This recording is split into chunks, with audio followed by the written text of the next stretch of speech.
Hello friends, this is Lindsay Law with Youth Rising, a gathering place for families to talk about mental health.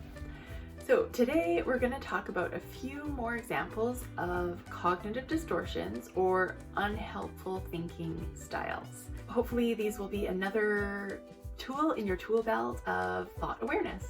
Catastrophizing or magnification. Those are kind of big words. This is when you believe that something so terrible will happen that you won't be able to stand it. I'm not going to go to my soccer game. I probably will fall, hurt myself, and not score any goals. If I start a business, I'll probably fail and lose all our money. Catastrophizing usually takes us to worst case scenario, which is not always helpful.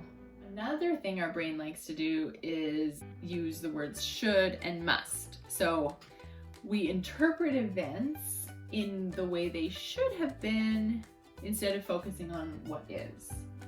And that can really be demotivating for us. I should have had dinner ready on time. That's something that I think sometimes. Or maybe you would think, should have gotten my school done. yeah, I should have got my school done. That can make us not really want to work hard because we start to feel bad about ourselves. Okay, so the next one is personalization or blaming. So this is when, if you're personalizing it, you're blaming yourself for things that are out of your control. She doesn't want to be my friend anymore because I'm not very fun. It's not really your fault, is it? You don't need to blame yourself. Sometimes we blame other people for how we feel. Like, oh, if my parents weren't so bossy, then I wouldn't feel so bad. One of my brain's favorite distortions is personalizing. As a mom, I got into the habit of blaming myself for pretty much anything that went wrong with my house, my husband, my children.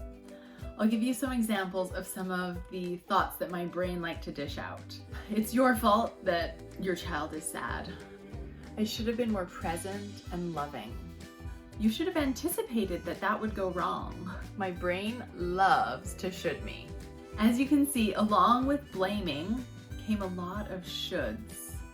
When I recognize that my brain is taking responsibility for thoughts that don't really make sense, I'm able to say, hey, I'm responsible for my actions and my thoughts, nobody else's. Another thing that I've done is literally take the word should out of my vocabulary. And I've replaced it with phrases like, I wish, or it would be helpful if.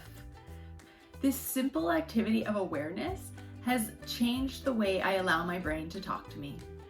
And yes, I literally do have conversations with my brain.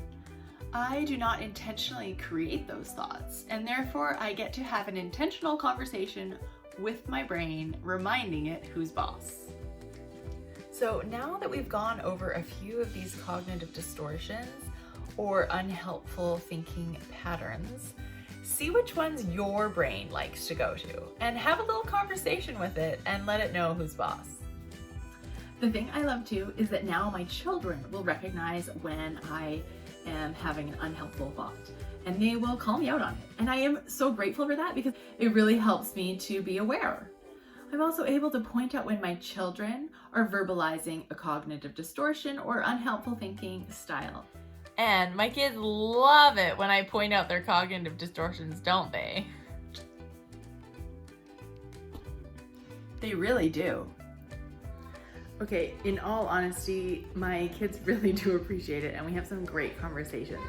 I do try to approach it in a way that helps them to not be defensive. It seems like maybe you're looking at that through a negative filter. Or do you think maybe you're personalizing that? And it just makes them think. Maybe asking them a question about it is helpful. Please give me a like, subscribe to my channel, and share it with your friends.